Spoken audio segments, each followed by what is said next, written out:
a cada 30 versículos, um fala da volta de Jesus. Então a volta de Jesus é um assunto recheado no Novo Testamento. Então, como futuristas, cremos num milênio futuro e literal, como um reino físico na Terra. Então, dentro desta visão, para nós, futuristas, pré-tribulacionistas, dispensacionalistas, que cremos num arrebatamento iminente e invisível, nós vemos o Apocalipse da seguinte forma.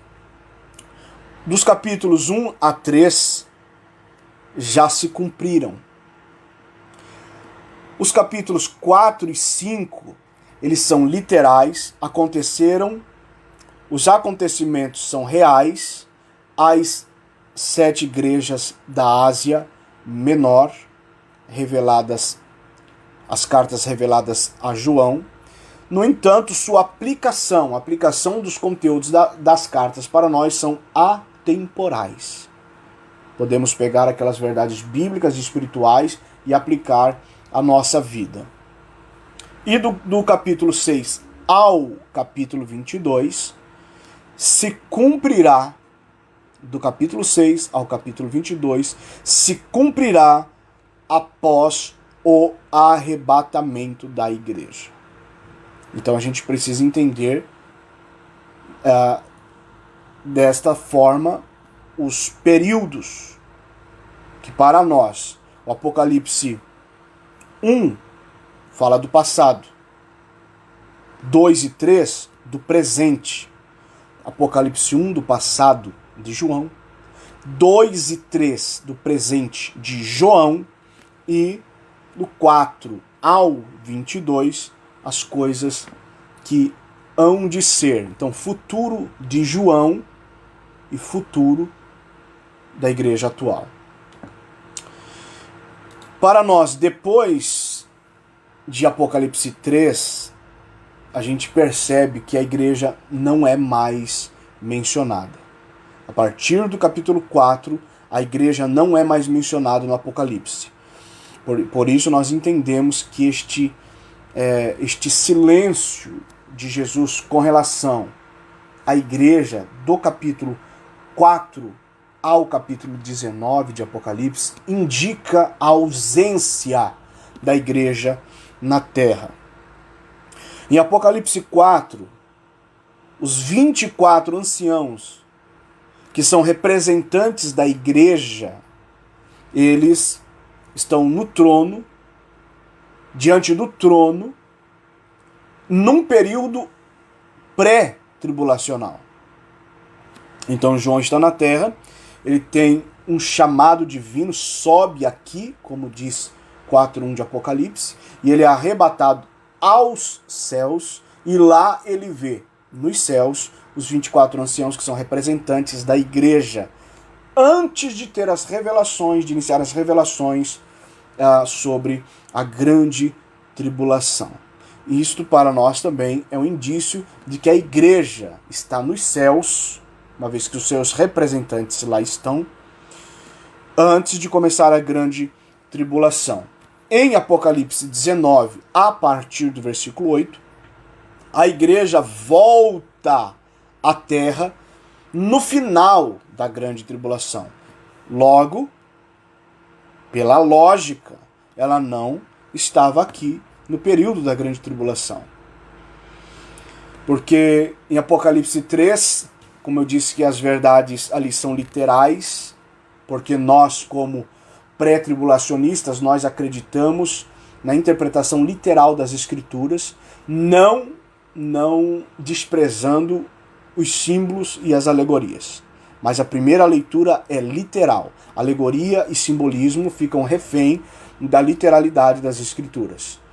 Portanto, aquele conteúdo atemporal do Apocalipse, como eu comentei, dentre esse conteúdo, em Apocalipse 3:10, Jesus disse que ia guardar a igreja da hora da provação, ou da hora da tentação, ou da hora da tribulação. Tudo depende da versão.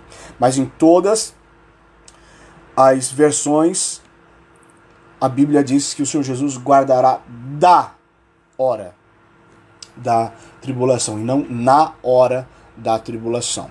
Para nós também já é outro indício. Apocalipse 15:1, 16:1 e 19 diz que a grande tribulação é um período de juízo. Juízo sobre o mundo ímpio, juízo sobre as igrejas apóstatas da fé, e um juízo sobre Israel, o Israel rebelde, o que rejeitou o Messias. Então, esses textos usarão expressões fortíssimas, como flagelo, como vinho do furor de Deus, como taças da ira e da cólera de Deus. Mas em Romanos 5:9 e 1 Tessalonicenses também 5:9, nos garante que o salvo não entra em juízo. E a grande tribulação é um juízo. O salvo, a igreja, não entra em juízo com Deus. E não foi destinada para a ira, porque Jesus nos livra da ira vindoura. Uma menção, uma referência à grande tribulação. Então a grande tribulação, embora afetando o mundo inteiro, ela é primordialmente para castigar Israel, conforme diz Jeremias 30, versículo 4 ao 9, Daniel capítulo 12, versículo 1 e Mateus capítulo 24, versículo 15 ao 21. Com relação à vinda de Cristo, ou que nós chamamos de arrebatamento iminente ou invisível, não há nenhum sinal cronológico.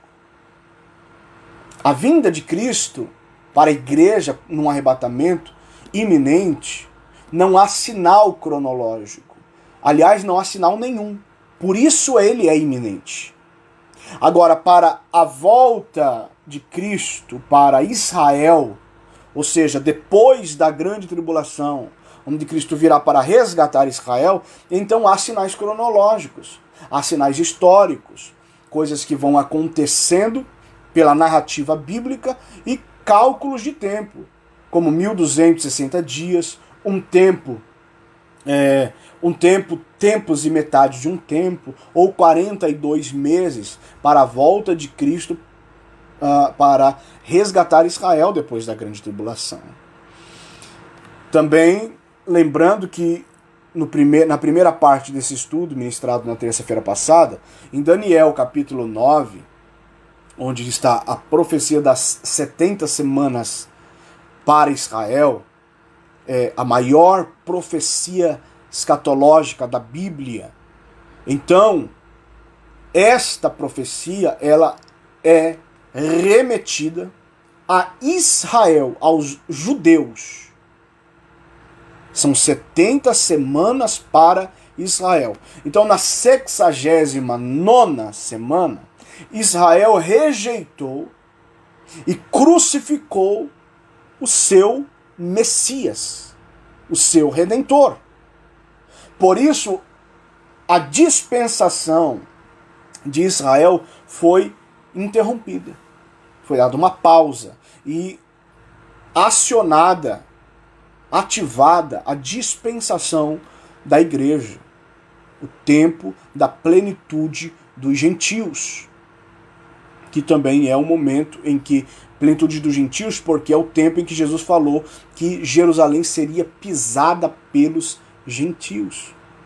E para a igreja, um tempo chamado dispensação da graça. Sendo assim, a gente tem algumas características que vamos vendo de distinção entre Israel e igreja, porque o pré-tribulacionismo distingue algumas coisas que outras hermenêuticas escatológicas não distinguem.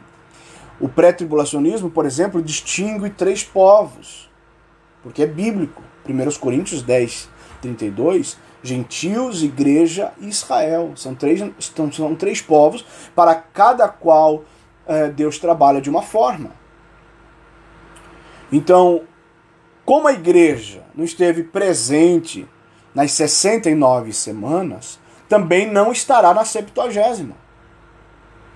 A 70ª semana, a última semana que falta para completar 70, serão 7 anos de grande tribulação. Mas se a igreja não esteve presente no outro período, também não estará nesse.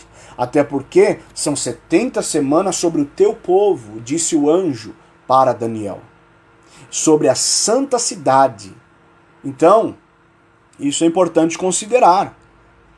Outra distinção que o pré-tribulacionismo faz, porque ele tem uma leitura literal e não uma leitura alegórica, como outras interpretações, é que a trombeta, a última trombeta de que disse Paulo aos Coríntios, na primeira carta, capítulo 15, versículo 52, ela é relacionada ao arrebatamento iminente. O pré-tribulacionismo distingue essa trombeta da trombeta, da 7ª trombeta de Apocalipse 10, versículo 7, que está relacionada com o juízo. Juízo do qual a igreja não passará. Então são duas trombetas distintas. Alguma tipologia também que nós usamos, como José no Egito, que é um tipo de Cristo, que se casou com Azená, que é um tipo de igreja, quando foi rejeitado por seus irmãos, Jesus foi rejeitado por seus irmãos, antes, isto é, José casou-se com Azená antes dos 7 anos de fome, ou seja, antes do período de grande tribulação. Então houve o casamento antes da tribulação para o mundo na época de José. Enoque foi arrebatado antes do dilúvio. Noé também construiu a arca a tempo antes das águas. Ló foi tirado de Sodoma antes do fogo e enxofre. Então são tipos de igreja, até antes de Jacó. A partir de Jacó já não dá mais para fazer tipologia, porque se tratará de Israel. Lembra que nós fazemos distinção entre 3 povos.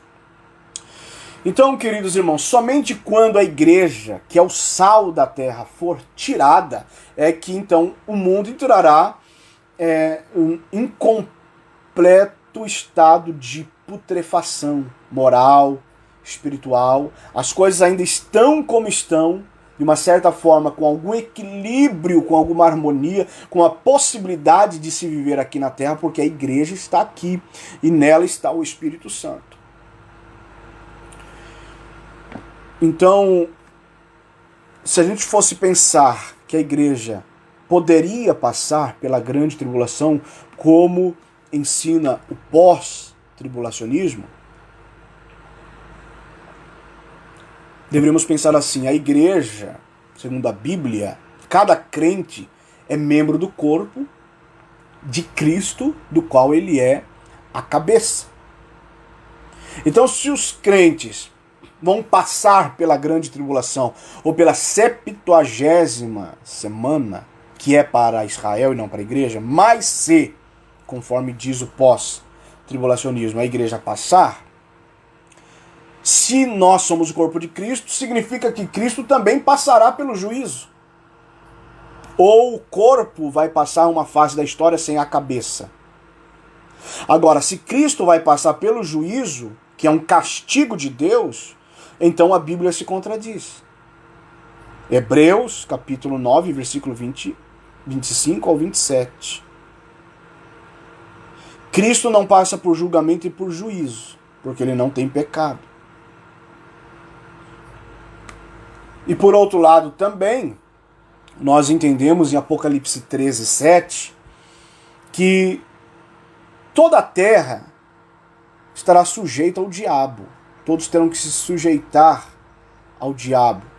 Porque ele diz que ele fará guerra aos santos e os vencerá. Então, Cristo também estará sujeito ao diabo na grande tribulação?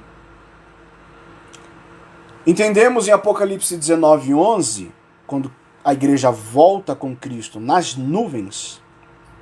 Se a igreja volta com Cristo nas nuvens, quando ela foi arrebatada, se ela passou pela grande tribulação.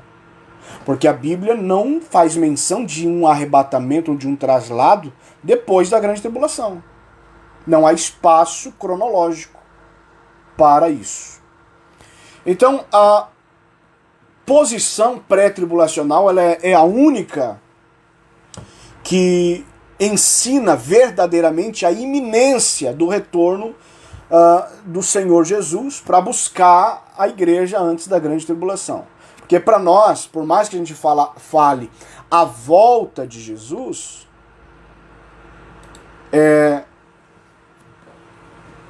por mais que a gente fale a volta de Jesus, a gente faz uma distinção entre a volta de Jesus e o arrebatamento da igreja.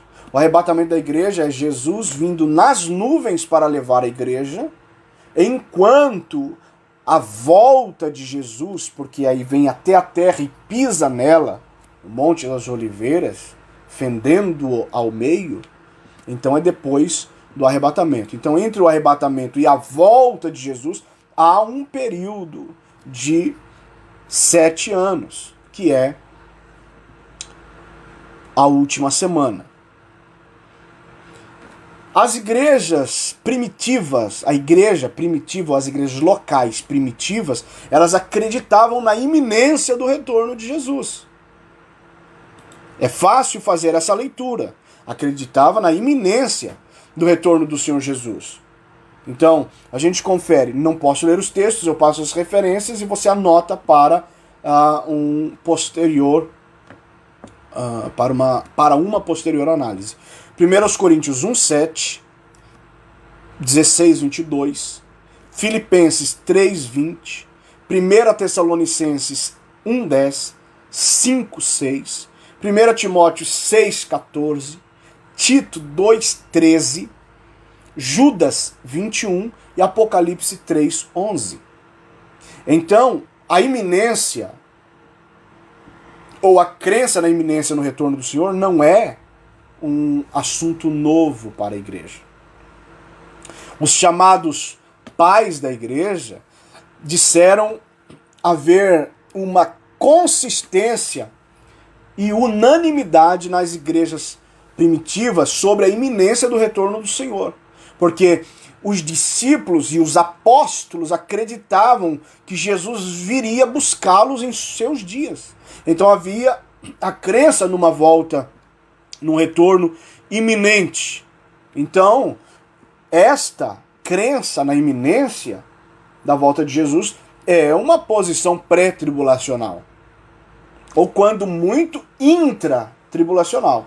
Porque eles estavam atravessando alguma tribulação que não é a tribulação profetizada em Jeremias 37. Não é a 70ª semana de Daniel 9:27. Eram tribulações. Então, se eles tinham uma crença na iminência do retorno de Jesus para resgatá-los, então era uma crença pré-tribulacional, ou quando muito intratribulacional, mas não pós-tribulacional. Millard Erickson disse o seguinte: a iminência nos pais da igreja, então nos pais da igreja, primeiro, segundo século, são sementes a partir a iminência nos pais da igreja, são sementes a partir das quais a doutrina do arrebatamento pré-tribulacional poderia ser desenvolvida. Crutchfield diz assim: as sementes estavam lá, sementes da iminência. As sementes realmente estavam lá, mas foram esmagadas sob os pés do alegorismo, antes de poderem brotar e dar frutos precoces. Nós já vamos entender isso daqui a pouco. Então, para quem acha que crer numa volta iminente de Jesus para arrebatar a igreja é coisa nova, nós temos documentos históricos dos pais da igreja que fazem menção, que nos dão a entender que eles criam na iminência da volta de Jesus. Clemente de Roma, ano 90 a 100 depois de Cristo. Inácio de Antioquia, estou falando agora então do segundo século. Inácio de Antioquia, 98 a 117. No próprio Didaquê, 100 a 160 depois de Cristo. Barnabé, 117 a 138 depois de Cristo. Pastor de Hermas, 96 a 150 depois de Cristo. Eu disse terça-feira passada que ia trazer fontes, nomes, comprovando, porque nós, ao final, nós estaremos refutando alguns espantalhos, algumas acusações que fazem com relação ao pré-tribulacionismo. Tem também na patrística ainda precursores do pré-milenismo. Nós temos Papias, 69 e 120. Nós temos Justino, 100, 165. E nós temos Irineu, 130 a 200. Então são nomes dos pais da igreja que criam desta forma que nós cremos. Então, o fato de haver o maior desenvolvimento da doutrina pré-tribulacional nos últimos séculos não a impede de provir dos primeiros séculos. Ué, o que impede? Só porque de repente agora, ou recentemente, né, a partir do século XIX, que essa doutrina ela emergiu, não significa que ela já não existia anteriormente. Então, fato que o pensamento pré-tribulacional, ele remonta ao período da igreja primitiva, período dos pais da igreja. A questão é que a sua sistematização que se deu apenas no século XIX. O próprio Calvino, ele mesmo chegou a dizer que não é porque uma doutrina foi oculta da igreja por um período de tempo que ela deve ser descartada. Inclusive, Schaeffer faz menção que a iminência já estava nos pensamentos de Lutero e de Calvino. Então, na Idade Média,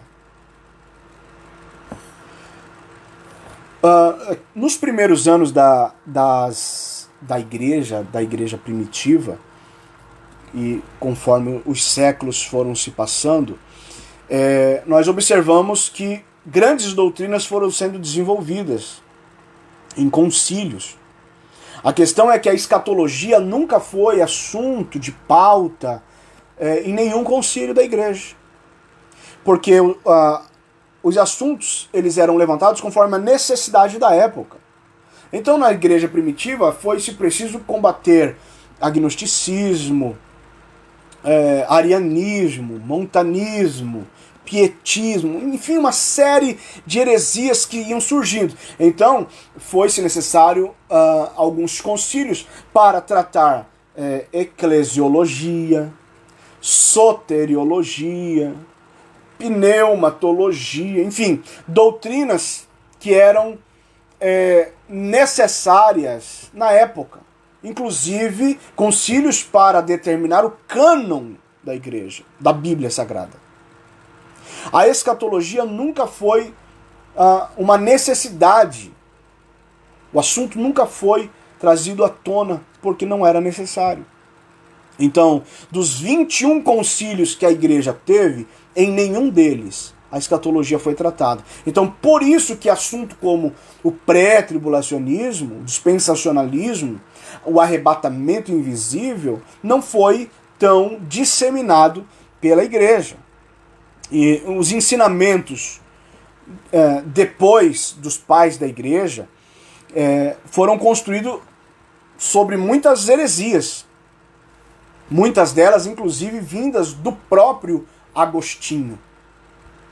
Por conta de uma heresia chamada de montanismo, porque essa heresia cria e pregava e ensinava que o milênio seria real, seria literal, um reino físico de 1000 anos, mas que se cumpriria no vilarejo de Montano. Então, por conta dessa heresia, essa crença do milênio literal e físico, como nós cremos, passou a ser descartado pelos teólogos da época. Então, para que não se corresse o risco de incorrer em outras heresias, passou-se a adotar o sistema alegórico de interpretação. Isso ganhou força, passando por Orígenes, depois por Jerônimo e, enfim, culminando em Agostinho de Hipona, colocando o milênio como um período alegórico. Agostinho, ele entendeu que por conta de Constantino, imperador romano, decretar o cristianismo como a religião oficial do império, ele entendeu que ali o milênio tinha começado, que seria um período de reino de Cristo, de paz, porque então os cristãos não estariam sendo mais perseguidos. Meus irmãos, eu acho que eu estou com algum problema de sinal, tá? Mas permaneçam aí. O sinal vai e volta, tá bom? Permaneçam aí.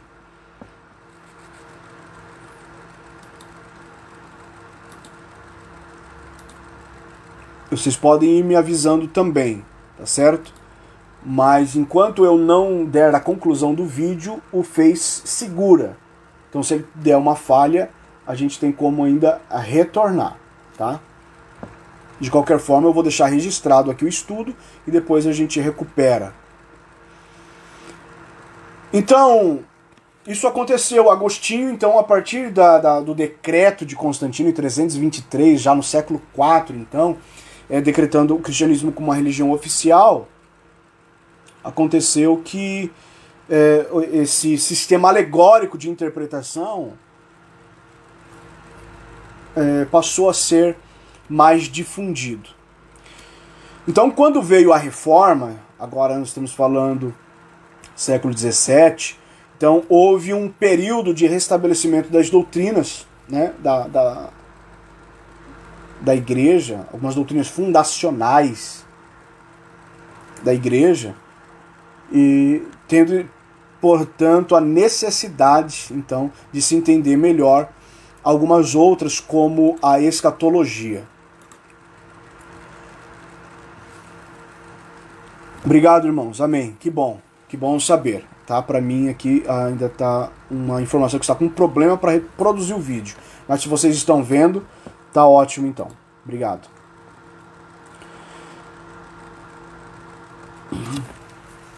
Então, a gente precisa entender alguns textos assim, como por exemplo, 1 Tessalonicenses 4,18. Ele diz assim, que nós temos que consolar uns aos outros com estas palavras. 1 Tessalonicenses 4 é escatológico.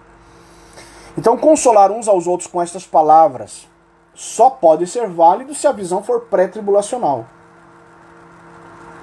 Porque senão não adianta.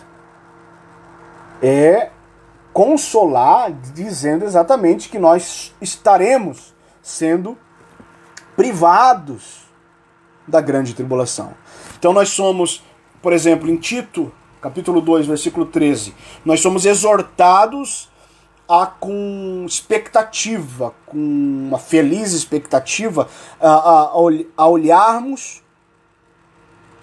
e aguardarmos a bem-aventurada, feliz esperança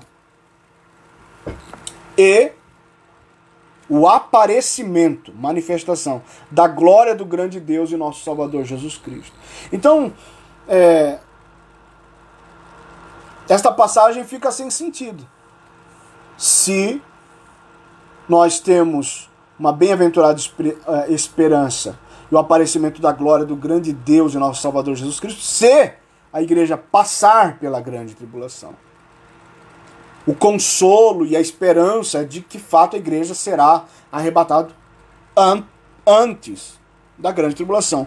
Então, 1 João capítulo 3, versículo 2 e 3, diz assim: Amados, agora somos filhos de Deus, e ainda não é manifestado o que havemos de ser, mas sabemos que quando ele se manifestar, seremos semelhantes a ele, porque assim como é, o veremos, e qualquer que nele tem esta esperança, purifica-se a si mesmo como também ele é puro. Então, nós devemos nos purificar à vista dessa vinda dele.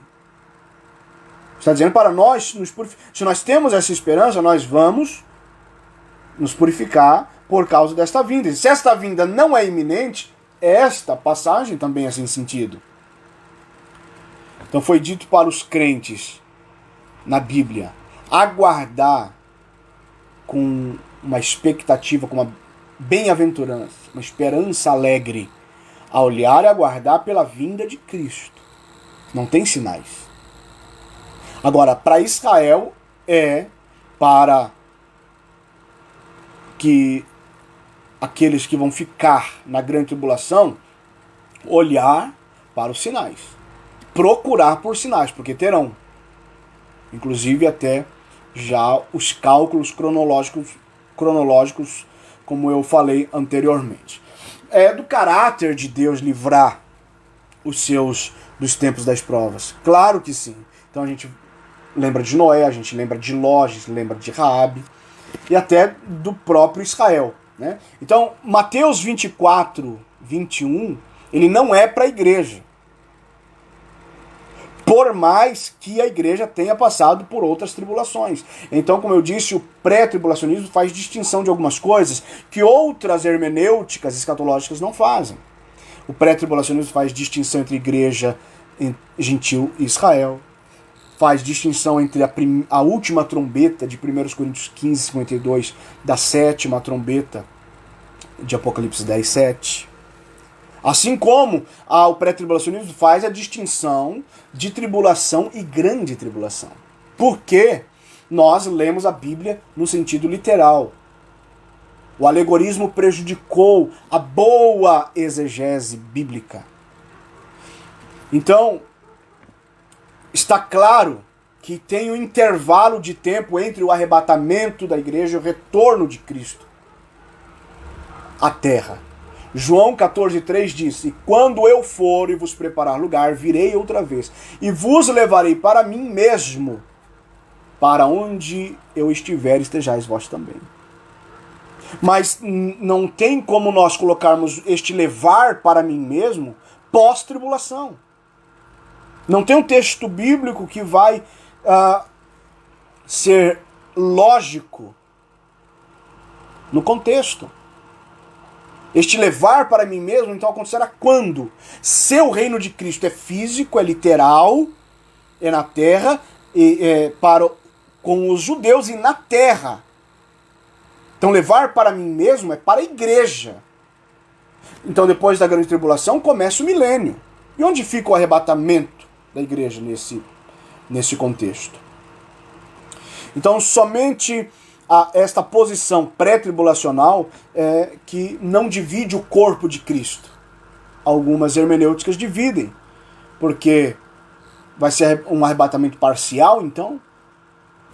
O arrebatamento pré-tribulacional, ele conclui, dá um grande final ao grande plano de salvação que é só pela graça.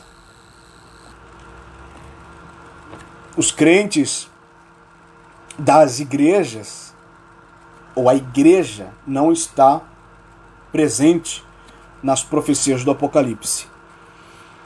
Porque a visão pré-tribulacionista também distingue a questão de eleitos e de santos, que fica tão confuso em uma outra interpretação. Porque até anjo é chamado de santo na Bíblia, até anjo é chamado de eleito na Bíblia. Então precisa fazer distinção dos textos que usam essas expressões para saber se é anjo, se é Israel, se é igreja. Tem que distinguir, senão a interpretação realmente ficará equivocada. O Espírito Santo, ele é o principal restringente Na verdade, no principal não, ele é o único restringente do mal no mundo. É o único que restringe ainda a operação total do erro no mundo. Então, conforme foi profetizado, ele não pode ser removido do mundo a menos que a igreja também seja retirada daqui. Porque a igreja é a moradia do Espírito Santo. O Espírito Santo ele vai ser removido antes do iníquo, do anticristo ser revelado. Para isso a igreja também tem que ser retirada antes, porque ele fica com a igreja. O Espírito Santo, ele fica com a igreja. Então a tribulação vai começar quando o anticristo for manifestado. E o anticristo só será manifestado quando o Espírito Santo não estiver mais aqui. Enquanto isso, ele restringe a manifestação do Espírito Santo. Mas ele habita na igreja. Então a segunda carta de Paulo aos Tessalonicenses, capítulo 2, versículo 3, diz assim: que ninguém vos engane, de maneira nenhuma, que ninguém vos engane, de maneira nenhuma. Porque não será assim, sem que primeiramente venha a apostasia, e tenha sido revelado o homem do pecado, o filho da perdição. Agora eu vou colocar uma situação aqui que não é do conhecimento de muitos, mas é extremamente essencial. Apostasia na Bíblia, no Novo Testamento, essa palavra apostasia ela foi usada 15 vezes no original, como apostasia mesmo, como apisteme. E nem sempre ela significa desvio da fé ou abandono da fé. Aliás, das 15 vezes que esse termo foi usado no Novo Testamento, apenas 3 vezes refere-se ao abandono da fé. Então, apostasia só significa abandono da fé quando vem acompanhado dessa expressão da fé. Senão, só a palavra, só o termo apostasia sozinho não significa abandono da fé. Para ele significar abandono da fé num texto, tem que estar escrito abandono da fé. Não apenas abandono. Não apenas apostasia. Porque essa palavra pode significar, vou trazer aqui as traduções do Novo Testamento, no qual utilizaram a palavra apostasia ou apisteme. Por exemplo, Lucas 2,37, separar do templo. Separar. Lucas 4,13, ausentar. Lucas 13:27, Atos 12:2, 15:38, 22, 29, 1 Timóteo 6:5, 2 Timóteo 2:19 e Hebreus 3:12 fala de apartar. Só apartar, não apartar da fé. Não é ausentar da fé. Atos 15:37, levar. Atos 5:38, deixar. A mesma palavra que está aqui sendo usada em 2 Tessalonicenses 2:3, para apostasia. Atos 19:9, retirar. E 2 Coríntios 12:8, desviar. Atos 21:21, separar de Moisés, por exemplo.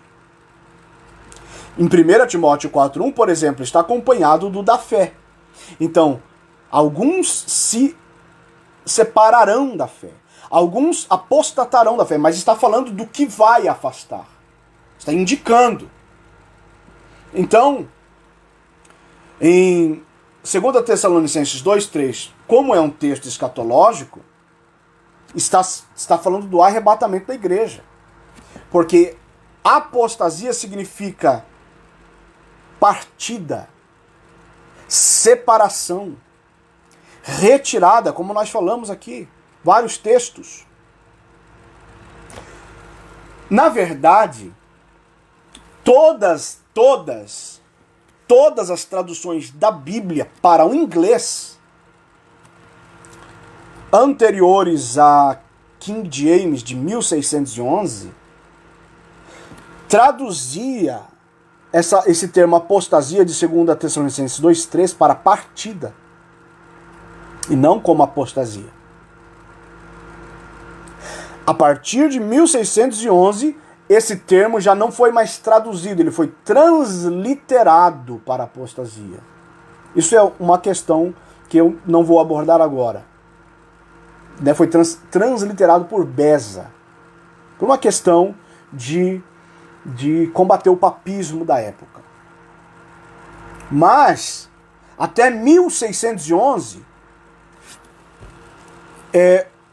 2 Tessalonicenses 2:3 ficava assim: que ninguém vos engane de maneira nenhuma, ou melhor, que ninguém vos engane de maneira nenhuma, porque não será assim sem que primeiramente venha a retirada. Ou, primeiramente, que venha a partida. Está falando, então, da retirada dos crentes da terra, da partida. Então, é isso que a gente precisa entender. Transliterações e alegorismo são subjetivos. É um perigo. Nós precisamos ter a consciência de que a Bíblia é literal. Como o pastor Adriano está dizendo aqui que o Espírito Santo é Deus e a nossa doutrina, claro que ele é Deus, né? Ele é onipresente. Quando a gente fala retirar ou sair, a gente não está falando de que ele não estará na terra. Ele é onipresente. Nós estamos falando de um ministério específico. Como Paulo disse, que nós estamos vivendo a época da dispensação da graça e do ministério do Espírito. Mas depois eu vou ler os comentários aqui. Como eu disse que não estaria respondendo comentários no período da live, porque o tempo não permite. Mas posteriormente estarei lendo e comentando a todos eles. É lógico que o Espírito Santo ele é onipresente, não é? É muito fácil de entender isso. Sendo retirado, não estará na terra no seu ministério. Ministério do Espírito, né? A referência bíblica para isso. Então, alguns defensores desse termo apostasia de 2 Tessalonicenses 2:3 como sendo partida ou retirada. Nós temos McRae, Ellison, nós temos o próprio Lewis, o English, o Pentecost, o West, o próprio Wycliffe, o Tyndale. Eles defendiam que esta apostasia era a partida da igreja. Então, é a visão pré-tribulacional que dá essa interpretação literal da Bíblia, sem alegoria. Sem desprezar, como eu disse, os símbolos e as alegorias, mas precisam os símbolos e as alegorias bíblicas serem interpretadas na literalidade das Escrituras. Não pode fugir, porque senão cada um vai achar o que quiser, o que preferir. Mas a Bíblia é parâmetro dela mesma.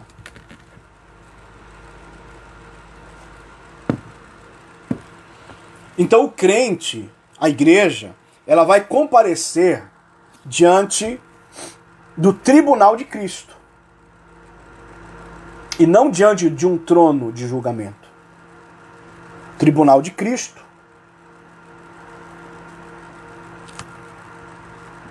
Eu vou passar aqui algumas referências para a gente ganhar tempo, porque eu vi aqui que só faltam 14 minutos.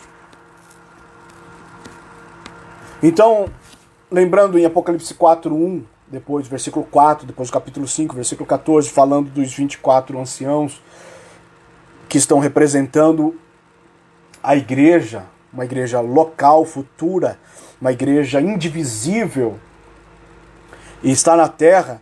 Então é necessário que a igreja esteja em glória antes da grande tribulação. Eu não vou ler os textos, eu falei as referências, vocês confiram aí depois. Então os salvos durante a grande tribulação, eles não são transladados, não são glorificados na segunda vinda de Cristo. quando Cristo vier à terra, ele não vai trasladar e não vai glorificar ninguém. Isso vai acontecer apenas com a igreja. Então tem que ser antes da grande tribulação. Quando será? Porque depois da grande tribulação vem o julgamento das nações e a inserção do milênio. Então os santos salvos, vamos colocar assim, durante a grande tribulação, a Bíblia diz que eles vão ficar na terra e em corpos naturais, em atividades normais. Isaías 65, versículo 20 ao 25, diz que eles vão edificar casas no milênio, depois da grande tribulação. Ninguém aqui foi trasladado e glorificado. Se ninguém aqui foi, quando foram? Não tem como colocar o arrebatamento da igreja depois. É anacrônico. Então, eles vão edificar casas, eles habitarão, plantarão vinhas, comerão seu fruto. Corpos naturais. Já para a igreja, Jesus disse que levaria a igreja para as moradas que há na casa do seu Pai. A casa do seu Pai não é aqui na terra. O milênio é um reino temporal. O reino de Cristo. O reino dos céus. Então, é incoerente pensar assim, como a igreja passar pela grande tribulação e entrar no milênio, se aqui não vai haver glorificação de corpo nem traslado. O julgamento das nações em Mateus 25, as nações gentílicas, depois da grande tribulação, que segue então a segunda vinda de Jesus, não o arrebatamento da igreja, indica isso, que as pessoas estarão tanto os salvos quanto os perdidos, estarão em corpos naturais. Então seria impossível se o arrebatamento acontecesse na segunda vinda. Então os salvos não estariam em corpos naturais, porque vai haver ali a separação dos bodes e das ovelhas, e os anjos farão essa colheita, conforme diz a Bíblia, enquanto para colher a igreja é o próprio Jesus. Não são os anjos. Quem vai de encontro à igreja é Jesus, não anjos. Depois da grande tribulação, quem vai em encontro dos salvos na grande tribulação são os anjos. E ali haverá separação. Agora, por que haverá separação ali? Então onde está o arrebatamento? Se estes santos ali são a igreja. O próprio arrebatamento já é a separação, é o traslado. Por isso, esses textos não conseguem se coadunar com esse tipo de pensamento. Se o arrebatamento ocorresse ao mesmo tempo da segunda vinda, então não haveria necessidade de separar as ovelhas dos bodes no julgamento que vai acontecer subsequente a esse evento de Mateus 25. O próprio ato do traslado já faz a separação. Então a visão pré-tribulacional mantém essa distinção entre grande tribulação e tribulações. As tribulações em geral que a igreja experimenta desde os primórdios e até hoje. As que nós estamos experimentando, como a questão da pandemia. É uma grande tribulação para nós, mas não é a grande tribulação da 70ª semana da profecia de Daniel. Então a grande tribulação, ela é entendida dessa forma, na visão pré-tribulacional, como uma preparação para restaurar Israel. Não é tratamento para a igreja. A igreja não tem que estar aqui. Veja bem o que diz Deuteronômio 4, 29 e 30, Jeremias 34 ao 11, Daniel 9, 24 ao 27, Daniel 12, 1 e 2. Que fica claro que a grande tribulação é para Israel, para tratar Israel e com as nações que rejeitaram a Cristo. Eu vou ler só Deuteronômio 4, 29 e 30. Veja bem, Deuteronômio, Pentateuco. Então dali buscarás ao Senhor teu Deus e o acharás, quando o buscardes de todo o teu coração e de toda a tua alma. Versículo 30. Quando estiverdes em angústia e todas estas coisas te alcançarem, então nos últimos dias voltarás para o Senhor teu Deus e ouvirás a sua voz. Está falando com Israel. Então não há fundamento adequado, né, para afirmar que a trombeta do arrebatamento é a mesma sétima trombeta do Apocalipse. Elas são duas coisas diferentes. Para eu entrar aqui no período da conclusão, vamos aqui refutar alguns espantalhos, ou como você preferir, fake news, que são acusações que fazem com relação ao pré-tribulacionismo, né? Então o primeiro é dizer que o pré-tribulacionismo surgiu no século XIX. Só que não. Só que não em maiúsculo. Sobre o pré-tribulacionismo ter nascido no século XIX, é uma fake news, é um espantalho. Ele foi sistematizado, formulado no século XIX. Mas eu já falei anteriormente, inclusive na primeira parte desse estudo, na terça-feira passada, assista a primeira parte no meu canal no YouTube, para que a informação ela possa estar coerente para você. Mas há documentos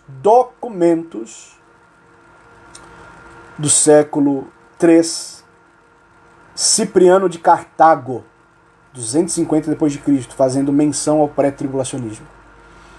Efraim o Sírio, século IV. Não é século XIX, é século III, século IV. Irmão Dolcino, 1316, século XIV, não é século XIX. Peter Jurieu, 1687, século XVII, não século XIX. Dr. John Dewey, 1748, século XVIII, não século XIX. Então essa mentira que o pré-tribulacionismo é novo, que surgiu apenas no século XIX, está caindo por terra, né? Então perde o sentido a igreja passar pela tribulação e depois ser retirada da terra. Se a gente ler 1 Tessalonicenses 4, 15 e 18 e Apocalipse 19, 11. Perde o sentido desses textos. O pós-tribulacionismo não faz sentido se nós cremos que a igreja vai passar pelo tribunal de Cristo, pelas bodas do Cordeiro. Esses eventos se darão no céu. E para nós eles se darão durante a grande tribulação aqui na terra. Porque depois da grande tribulação não há nenhuma menção bíblica sobre arrebatamento, porque o reino de Cristo será na terra. Então, quando a igreja passou pelo tribunal, quando a igreja passou pelas bodas do Cordeiro, não há um espaço de tempo para isso. Outro espantalho agora é falar sobre o sistematizador do pré-tribulacionismo, aquele que formulou a doutrina das dispensações, que é John Nelson Darby. Então, isso ele sistematizou sim essa doutrina no século XIX, isso já em 1827, essa hermenêutica pré-tribulacionismo, mas nós vimos que essa crença já existia na igreja primitiva e nos pais da igreja. Então é uma doutrina que já existia. Então, e vamos colocar assim, por mais que ela não existisse e surgiu no século XIX, também não teria problema nenhum desde que ela fosse verdadeira. Porque há doutrinas antigas que não são bíblicas. Há doutrinas, dogmas antigos, resolvidos e definidos em concílios da igreja que não são bíblicos. E muitos deles. O purgatório é um deles. Uma doutrina antiga, mas não é bíblica. Então, não é o tempo da doutrina em si que faz dela ser, de fato, bíblica, né? Enfim, mas, de qualquer forma, o pré-tribulacionismo não é novo. Ele foi sistematizado futuramente, mas, como eu falei, porque no século IV, com Agostinho, entrou a heresia do milenismo alegórico, combatendo outra heresia que era o montanismo, então um erro tentando justificar outro. Depois os concílios da igreja não tiveram a escatologia como uma doutrina necessária a ser discutida, e só Só pós-reforma que a escatologia voltou a ser assunto em pauta. Por isso, então, que a hermenêutica do dispensacionalismo, pré-tribulacionismo, da volta iminente de Jesus, ela é mais atual do que algumas outras doutrinas. Outra fake news é que John Darby criou a doutrina do pré-tribulacionismo, e ele não criou, ele formulou, mas dizem que ele criou através, baseado em visões de uma adolescente chamada Margaret MacDonald. Mas não há fatos, não há documentos que comprovem isso, até porque John Nelson Darby ele ganhou medalha de ouro em línguas estrangeiras. Ele era erudito. Então logo ele não ia criar uma doutrina baseado em visões, em alucinações de uma adolescente que o próprio Darby atribuiu a manifestações demoníacas. Então pessoas que dizem o contrário são mal informadas, são maldosas, porque precisam primeiro conhecer a história. Por mais que não creia em determinada doutrina, não precisa difamar as pessoas. Também dizem que ele formulou a doutrina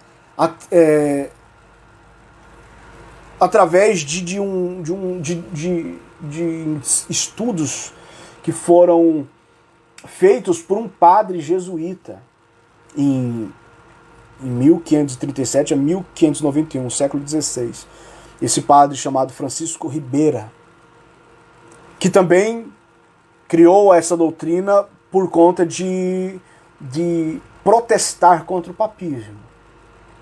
Então não teria, vamos colocar assim, que não teria problema nenhum se Darby tivesse tido um vislumbre sobre essa doutrina do padre.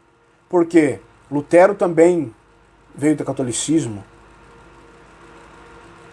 Então não teria problema. Mas a questão é que não há menção, não há uma evidência, não há um documento que ateste, que afirme que Darby tenha pelo menos feito uma citação ao nome desse padre. Porque é impossível você criar uma doutrina ou ter uma inspiração em alguma coisa e não citar a fonte. Citar a fonte. Então, são espantalhos. Né?